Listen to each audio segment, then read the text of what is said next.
very beginning? I don't know.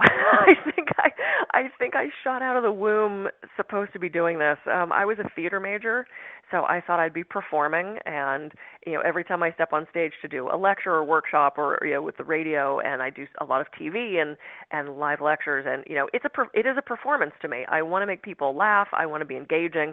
Anybody can stand in front of you and go blah blah blah to try to teach you something. And as your last guest said, it's about weaving those stories in and making it personal and making it fun. And so the theater major thing helped. But yeah, I was always fascinated with biology and alternatives and choices. I lost my mom when I was 18 to cancer, and a lot of people want to equate that to, oh, well, that's why you got involved in this. It wasn't that simple. It wasn't, the A plus B equals C thing. So I think it was a combination of just my curiosity, my wishing my mom had different options for her cancer, which she didn't have a lot of in Pittsburgh in the 80s, and I was good at it. I apprenticed with a gal in college who taught me massage, and I realized I loved doing it, and that was something that carried me through. Massage was my gateway into all the rest of the stuff that I do. And the more people I put my hands on, the more I realized I needed to know more. They were starting to rely on me as a health practitioner, not just a massage therapist.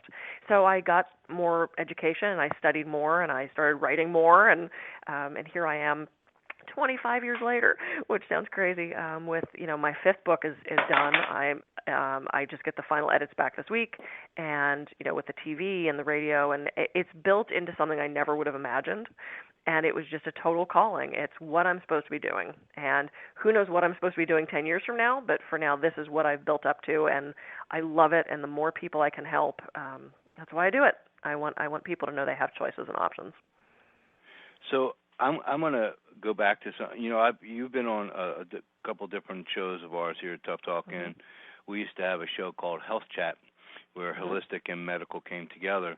And listening to that show, and I want to say, it's easy 3, maybe 4 years ago, you talked about something, and it's on your website. If people go to the tab that says Health Tips, mm-hmm. magnesium. Mm-hmm. I cannot tell you how many women I have told what you said about magnesium, taking it. And right as you were talking about it on an interview, my wife was experiencing these shooting pains in her legs and different things that happen, that once a month type thing that women go through. And I said to her, hey, I just listened to this lady, and she was talking about magnesium. And if I'm saying to you that I didn't get 20 people to start trying that, I'm not even having this conversation. It's amazing what the magnesium, and of course you have to take calcium with it, but just for that alone, I don't know if you realize the little things that take place from when you do radio interviews that people pick up on, because I don't know if they ever write back to you or, if you ever get that information. But I can tell you, I can name 20 women that were happy that I listened to that conversation. Oh, I'm so happy to hear that, because, you do never know. And we as connected as we are, worldwide with the internet, and sometimes you do kind of feel like you're in a vacuum. You send information out there and you go, I hope that lands on someone. So that's good. I'm glad. And if one person walks away with one tidbit that changes their lives in some way, that makes me happy. And I was so thrilled. I occasionally do get input. It's pretty rare.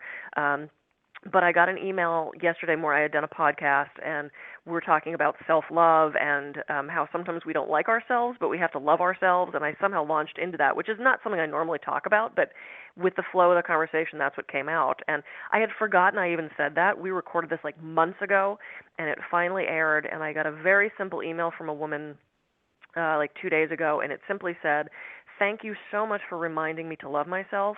I really needed to hear that today. And that was the email. And I thought, who knows what state she was in? Who knows, take it to its extreme. What if she was about to go kill herself? And she heard that podcast and that made a change. I hope she wasn't going off to kill herself. But it's like, we don't know how we touch people, whether it's, waving at someone and letting them pass in front of you in traffic, or whether it's smiling at someone who's, you're walking by, or you say good morning to someone, or you hold the door for someone. We all have the ability to have that little influence on people. And on days that I feel kind of blah in general, and I have days like that too, even though everyone assumes I'm happy all the time, I have days where I just kind of go, I always make sure I go out to help somebody. I smile, I say good morning, I hold the door, some little interaction with somebody, because you never know what impact you're going to have on someone's future. The future starts at every moment. Every moment we have the ability to create a different future with what we're thinking, with what we're doing. So thanks for reminding me that I do say things that make a difference sometimes, because you forget that you're always touching people. So yeah, we get pretty awesome. We get caught up in what we do. And then, we're no different than the next person out there. We have to have some type of release, and sometimes frustration gets in the way of it. And it's just one little thing. It's like when you go and you speak to a group of people and they wait in a line to talk to you or meet you afterwards. Yeah. Words cannot express that, but I can tell you something that it relates to is when you see one person that you've helped along the way.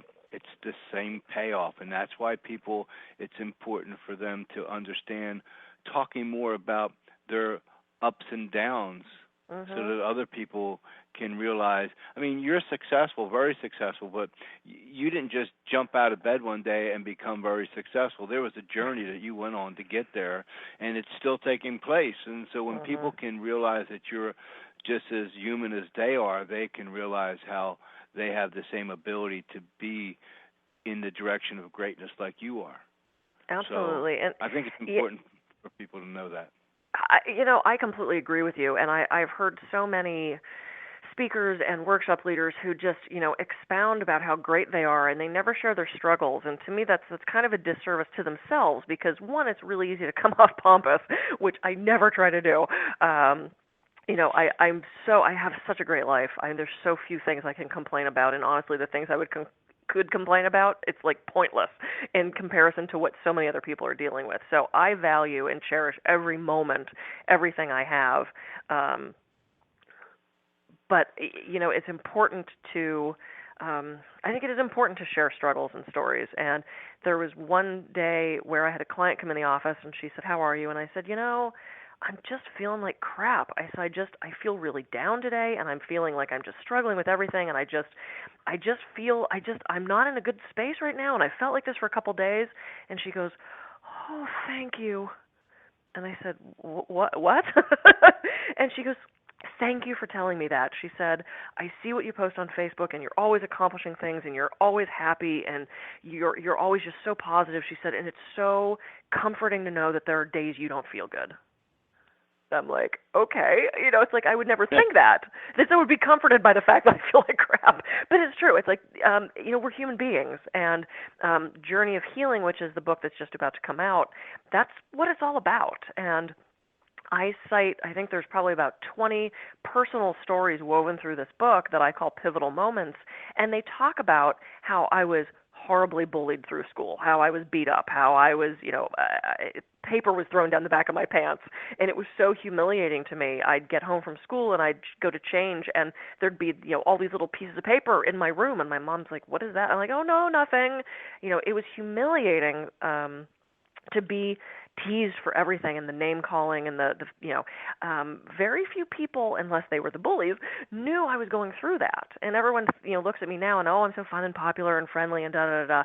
People find it really hard to believe that I was teased and picked on and awkward and not always the self-confident person I am now. So I want to share those stories so that people can see the progression of, you're absolutely right, I didn't just wake up one day and be successful. I worked really hard at that and went through a lot of struggles and challenges, including losing my mom at 18. That's not, I wish that on nobody. But it's been an interesting journey and an interesting path with a lot of ups and downs. And I can either focus on all the negative stuff, or I can take those incidents and create something else from them. And that's what I do, and I hope to be able to continue to do that, and that's why I want to share this stuff. Yeah, so Journey of Healing One Woman's Path to Healing Self and Others is the book that's coming out, I think, in August. Is that correct? Yeah, it's, well, what is now? Oh, geez, we're July already. I'm hoping August. I'm waiting for the final proof. I did my last corrections, and I'm just waiting for it back, and I'm going to go, yay, and print it. So as quick as they can print it, it'll be out. I'm really hoping August. I've got a couple really big lectures in August. I'd like to have my books for that. But that's my plan. They're people for pre-sale. Can pre-order the book, right? Exactly. On your website, they can pre-order it now? They can pre-order it now, and then as soon as it's ready, it'll be hot off the presses and in the mail to them. But yeah, I love to get stuff like that up as soon as possible, so that people at least get their foot in the door and grab one, as soon as they want it. So, yeah, I'm so excited about this book, Tony. The few people that have read it have just been thrilled with it. So I'm very excited. Well, so you have this book here. I'm just going to take a stab at this. I figure you're working on another book already. No, and I swear I'm not writing another one. I told my dad, I said, I am not writing another book, and he laughed and said, until the next one. And I went, oh, yeah. No, I'm not. In fact, it's... Because this is only book 7 or 8? This is 5. Okay. This is 5. So, and I don't have any others in my head right now. I'm actually working on a project. I have so much stuff coming up, and it's so funny because I know you and I have also talked about goal setting, and I would sit down on January 1st and I would write down my goals, and they were really specific. I'm very much a list maker. I'm very Capricorn, and it would be like, I want to weigh this much, and I want to have this much in my savings, and I want this many books, and I want 2 radio shows a week, and I want, I would be very specific. And this year I sat down on January 1st and went, I don't know. I didn't write anything down. I wrote trapeze goals, which was kind of funny, but I did not write any business goals. And I kind of threw it out to the universe and said, this year I'm going to leave the space open. Fill it with what it needs to be filled with. Just bring whatever to me needs to be happening. And I finished up the book. That was the only goal I had, was just get the book finished. And I ended up, of all, there's no randomness, but an old high school friend contacted me, and I'm now going to be working on this big government project, creating a stress reduction program for the military. How cool is that? That's something I never could have planned. I can't write that down as a goal. I didn't know it existed. And then my TV show is going to be airing in the fall. And now the book is done. So my time is being filled with so much amazing stuff that I never could have written down to ask for. Sometimes I believe if you just open up the space and say, I'm ready, you're given lovely things. So literally the military project starts next week. The book should be out in about 5 or 6, and, it's great stuff, I would have loved to have been a fly on the wall when you made that decision, because it had to be uncomfortable being the list maker, not to have a list, and just to kind of fly on that trapeze without a net. Had to be a little scary. It was scary. It was a jumping off, and I'm going, okay, Also, last year, 2014, was such an amazingly phenomenal, successful year for me. It really was. I mean, I got the billboard in Times Square. My other book was winning. I won 5 awards last year. All this stuff was happening, and I thought, if this is supposed to be a year of rest, a year of just reaping the benefits of all my work from last year, let's do that. That's okay too. I really did just open it up to whatever the universe wanted to provide for me, and it ended up being amazing. So I might stop making lists. I don't know. We'll see how it goes. Yeah, I'll be curious to know. So when the book comes out, please come back and let us help you promote it. And we're out of time. I apologize, but much success to you. Tell everyone how they can get a hold of you. Oh, yeah, absolutely. The best way is my website, which is thealternativemedicinecabinet.com, and you can sign up for my newsletter there. There's a lot of free resources. You can get all of my books, my massage DVD, and again, it's thealternativemedicinecabinet.com. Check it out. If I can help in any way, contact me. I love doing I can do personal visualizations and consultations via Skype and things like that. So check it out. Have a great day. Think good things, and thanks for having me on again, Tony. I appreciate it. It's my pleasure. Best of luck to you. I can't wait to see you on television soon. So we will. I apologize, so Kathy, we're up against the clock, so I've got to say a quick goodbye and end the show. We'll be following you, and just know you're helping many people out there. I know 20 women just on my own list. So thanks for what you do. Oh, thanks for having me. I appreciate it. Thanks for the reminder that I'm helping. Okay. Folks, we are up against the clock. I'm going to say thank you. Tune in next Wednesday. Great guests, Kathy Gruver and Maura Sweeney. Check them out. Till next week. This has been another edition of Workshop Wednesdays, brought to you by the Tough Talk Radio Network.